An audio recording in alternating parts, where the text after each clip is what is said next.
Futebol de Verdade com António Tadeia.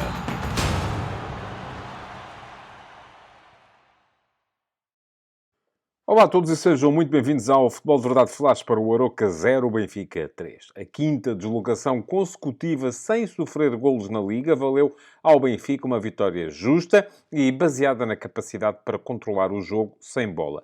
A equipa de Roger Schmidt está a crescer muito à base da segurança com que se defende atrás, efeito que ganhou corpo desde a estabilização de Orsnes e Morato nas laterais e que recebe de Trubin um contributo enorme pelas paradas que assina e pela segurança que dá. O jogo de hoje, em Aroca, o Benfica ganhou depois com a ligação Di Maria-Rafa a funcionar às mil maravilhas. Foi o argentino que descobriu o português para os lances dos dois primeiros golos, conseguidos através da exploração da armadilha do fora de jogo, que os donos da casa já tinham feito funcionar na anulação de mais dois tentos, numa tarde irrepreensível de Rafa na finalização e na definição. A maneira como o Benfica chegou aos 2-0 pode servir para desmerecer na estratégia de Daniel Sousa, que optou por subir o bloco, indo pressionar a saída de bola encarnada e depois, como é natural, apresentando igualmente uma última linha bastante alta no campo. Mas a verdade é que foi graças a essa ideia que o Aroca teve duas excelentes situações para marcar, quando o Sila interceptou um par de saídas de bola do Benfica e deixou Rafa Mujica em excelente posição. O que matou o Aroca, nesta altura, foi o desperdício, não foi o arrojo.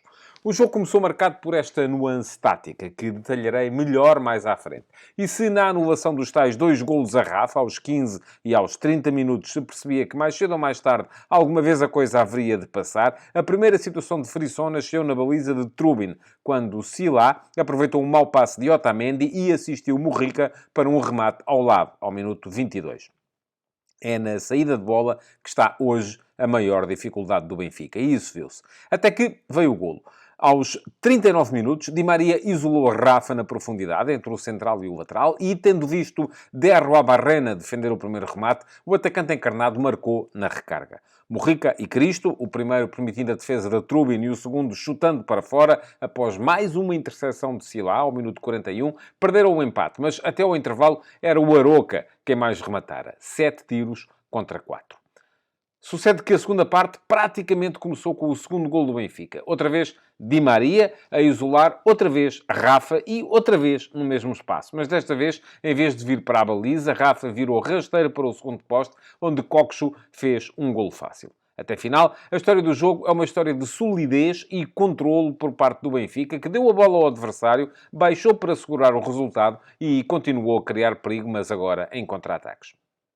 Sila ainda perdeu uma situação promissora, desta vez após recuperação de bola de Cristo, ao minuto 56, mas daí até final quem ameaçou marcar foi apenas o Benfica. João Mário, aos 58 minutos, e Rafa, aos 62, este por causa de um ressalto de bola num tufo de relva levantada antes do remate, visaram demasiado alto, mas Musa, aos 85, fez mesmo o terceiro, dando na bola com a parte de fora do pé em antecipação após cruzamento de Coxo.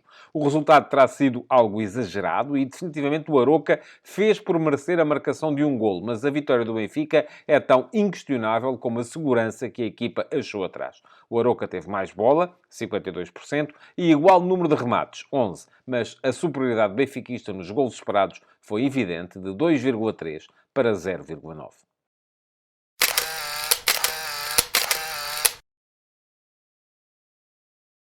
Taticamente, estas duas equipas, Aroca e Benfica, são dois autênticos hinos à estabilidade neste momento. O Aroca utilizou exatamente o mesmo 11 que tinha usado na última jornada do campeonato, a vitória por 4-1 na Amadora contra o Estrela. Não fez nenhuma alteração Daniel Sousa. Jogou com Derro Barrena na baliza, depois uma linha de 4 homens atrás, formada por Milovanov como lateral direito e Tiago Gaio como lateral esquerdo, par de centrais, Galovic e Ravi Montero. Dois médios centro, Eboué Kouassi e ainda David Simão, com Morlai Sila a jogar sobre a esquerda, e isto foi de certa forma surpreendente, esperava-se que fosse Cristo a jogar por ali, e com Razón Remeiro a jogar sobre a direita.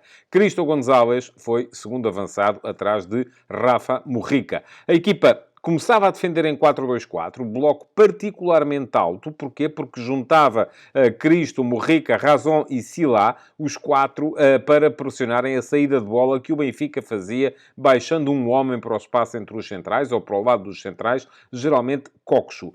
Mas causou o Aroca muitas dificuldades ao Benfica neste momento, no momento em que colocava a equipa a jogar muito alto, a defender muito alto. Depois, no seu meio-campo, naturalmente, Razon e Silá baixavam para formar linha com os outros dois médios, que eram Eboué Kouassi e o David Simão, e a equipa do Aroca passava a defender em 4-4-2. Agora, há uma coisa que é evidente. Uma equipa que quer defender alto, uma equipa que quer constranger a saída de bola do adversário e promover as recuperações de bola na frente, não pode depois, naturalmente, ter uma última linha defensiva baixa, porque senão aumentaria bastante aquilo que é o espaço entre as linhas. Portanto, se uma equipa quer ir morder a saída de bola do adversário na frente, a sua última linha atrás tem que estar também subida e tem que jogar como jogou a do Aroca, fazendo uso do fora de jogo e abrindo ali alguma possibilidade do adversário poder explorar a profundidade. E foi por aí que o Benfica criou mais vezes perigo, mas a verdade é que não haveria uma coisa, que foram as tais recuperações de bola, que criaram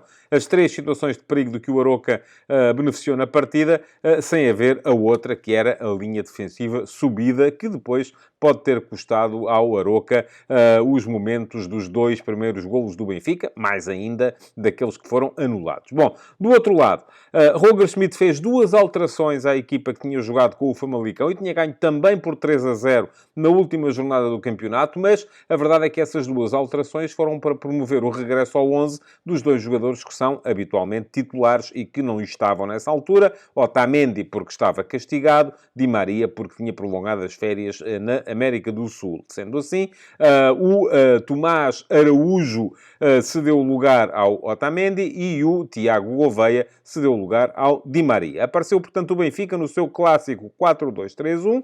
O sistema é o de sempre. Trubin na baliza, Orsnes, lateral direito, e Morato, lateral esquerdo, com António Silva e Otamendi como par de centrais. Depois, dupla de médios formada por João Neves e Coxo, e mais à frente Di Maria a atacar a partir da direita, embora com movimentações interessantes em que ele muitas vezes abria junto à linha, promovendo a entrada de Orsnes, o lateral, mais no espaço interior. Rafa era segundo avançado nas costas de Artur Cabral e João Mário jogava mais sobre o lado esquerdo. Este é o Benfica do costume. A diferença é que o Benfica, no jogo de hoje, e cada vez mais está a confirmar isto, está a ter mais capacidade para controlar o jogo defensivamente atrás, à medida que vai perdendo capacidade para impor a pressão mais na frente e para fazer as tais recuperações altas que eram a sua imagem de marca, por exemplo, na época passada. Muito disto tem que ver, na minha opinião, com o facto de Orsnes, que jogava na frente na época passada, estar agora a jogar atrás. É ele o verdadeiro esteio defensivo desta equipa do Benfica. Vamos lá. Alterações. O primeiro a mexer foi Roger Schmidt, que ao minuto 72 trocou de ponta de lança, e já seria uma alteração que estava no plano de jogo. Saiu Artur Cabral para entrar Musa, e um minuto depois foi a vez do Aroca mexer também. Já estava a perder por 2-0, havia já pouca fé de Daniel Sousa, com certeza, em mudar o resultado. Nessa altura trocou Razon Romero por Buquia, sem alterações táticas, porque Buquia foi colocar-se também do lado direito do ataque. E trocou de ponta de lança Rafa Morrica, que já tinha perdido duas situações de perigo nesta partida. Se deu lugar a Benji Mitchell, um jogador diferente, mais veloz, menos posicional. Depois, ao minuto 78, para ajudar mais a este tal futebol mais de organização defensiva mais posicional, Roger Schmidt trocou João Mário por Florentino. Florentino foi colocar-se no meio-campo ao lado de João Neves, indo Coxo jogar pelo lado esquerdo do ataque, ou para a meia esquerda do ataque, para a posição em que antes estava João Mário. E é verdade que Coxo dali ainda assistiu Musa para o terceiro golo. Portanto, foi uma experiência bem sucedida, coroada de êxito. Ao minuto 80, voltou a mexer o Aroca, trocando o médio centro mais defensivo, Eboué Kouassi, por Pedro Santos, um jogador mais condutor e com mais capacidade para atacar. E, por fim, ao minuto 85, saiu ainda Silá para entrar Treza mas nessa altura já o jogo estava definitivamente perdido. Aliás, foi por aí que o Benfica marcou o 3-0. Um minuto depois de se colocar em vantagem por 3-0, Schmidt esgotou as alterações com as saídas de Rafa, Orsnes e Di Maria, três jogadores fundamentais, para as entradas de Gonçalo Guedes, Tomás Araújo e Tiago Gouveia, sendo que Tomás Araújo foi colocar-se como lateral direito. Isto é, o Benfica acabou o jogo a jogar com 4 defesas centrais na sua linha de trás, embora 2 deles utilizados como laterais. Tomás Araújo como lateral direito, Morato como lateral esquerdo, António Silva e Otamendi como defesas centrais.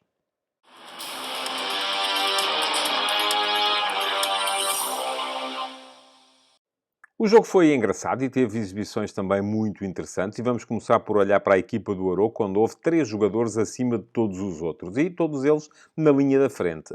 Gostei muito de ver Morvai Silá jogar como médio-ala extremo esquerdo, porque foi muito agressivo no momento da recuperação da bola, muito inteligente na interseção. É um jogador que tem rotinas, inclusive, de jogar como médio-centro, como jogador capaz de pautar todo o futebol da equipa, e ali percebeu sempre onde é que a bola ia cair e acabou por ser ele estar na origem das situações das maiores situações de perigo da equipa do Aroca. Também bem Cristo, porque foi também da sua criatividade, da sua capacidade de condução que nasceram as melhores iniciativas do Aroca, tal como esteve bem David Simão, um jogador também sempre inteligente e criterioso na zona de meio-campo. Os heróis do jogo, no entanto, estavam do outro lado. O Benfica ganhou por 3-0 e é normal que assim seja. Ora bem, vamos lá.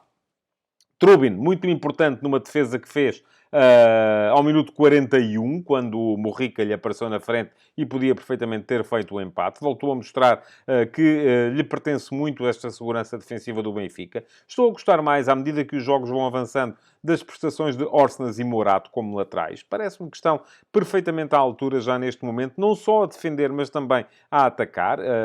A dinâmica entre Orsnes e Di Maria do lado direito é bastante interessante, com Di Maria a abrir junto à linha e Orsnes a vir para o espaço interior. E depois, Di Maria pode estar muito tempo desligado do jogo, mas quando tem aqueles pormenores que, enfim, definem a classe que ele tem, acaba por ser decisivo para o jogo, tal como gostei muito de Musa quando entrou, porque voltou a marcar, e geralmente quando entra, marca. Kokshu apareceu bem também, sobretudo no meio-campo ofensivo, não tão bem quando baixava para vir ajudar a equipa a sair a jogar, mas o herói do jogo foi, mais uma vez, do meu ponto de vista, Rafa. Aliás, quando Rafa marcou 1-0 e assistiu para o 2-0, eram já 5 os golos consecutivos do Benfica em que ele estava diretamente ligado. Depois não esteve na jogada do 3-0, que passa por Kokshu, por Morato e termina com a finalização de Musa, mas de qualquer maneira tem sido um jogador fundamental pelas suas acelerações para o futebol ofensivo do Benfica. É ele hoje, mais uma vez, o herói do jogo.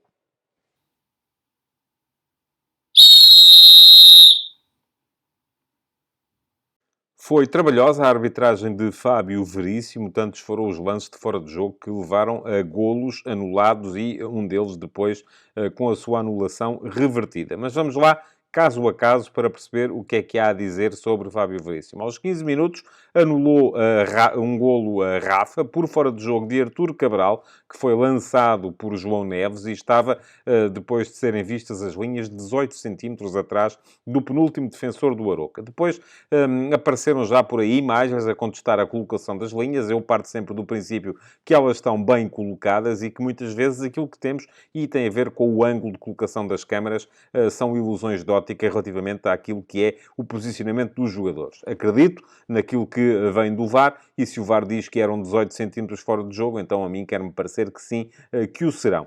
Aos 30 minutos, mais um golo anulado a Rafa, desta vez por fora de jogo do próprio Rafa no momento do passe de Orsnes. Desta vez foram 45 centímetros a estar na origem da anulação e, mais uma vez, decisão tomada corretamente pela equipa de arbitragem e depois caucionada pelo VAR. Ao minuto 45 mais 2, foi a vez de ser anulado um golo do outro lado, desta vez a Cristo, por fora de jogo de Morrica, no momento em que recebe o passe do próprio Cristo, e este foi um lance absolutamente claro, não precisou sequer da colocação das linhas e da revisão muito detalhada por parte do VAR. E por fim, ao minuto 48, a equipa de arbitragem no campo começa por anular o golo de Kokshu, por fora de jogo de Rafa. Depois percebe-se que a Rafa está em jogo por 46 centímetros e o VAR reverte a decisão inicial da equipa de arbitragem. Mais um aspecto a detalhar acerca deste lance é que o frame que é mostrado na transmissão não é depois o frame que é utilizado pelo VAR para ser analisado a posição de Rafa, o que é também perfeitamente normal. As pessoas é que começam logo a construir aqui teorias da conspiração à volta da coisa, não tem nada a ver com isso. Há aqui dois processos que são diferenciados. Há um processo que tem a ver com a realização do jogo que chega até nós e o realizador para ali porque acha que é ali, e depois há um outro processo que tem a ver com a análise que é feita pelo VAR, que vai analisar todos os ângulos para definir exatamente o momento preciso em que é feito o toque para o jogador, e é aí que depois vai buscar, através da coordenação das câmaras, aquilo que é o posicionamento na câmara do fora de jogo. Portanto, há um primeiro frame. Também já houve gente que depois já veio dizer que não, que foram arranjar um frame em que o jogador estava em jogo. Mais uma vez, digo a mesma coisa.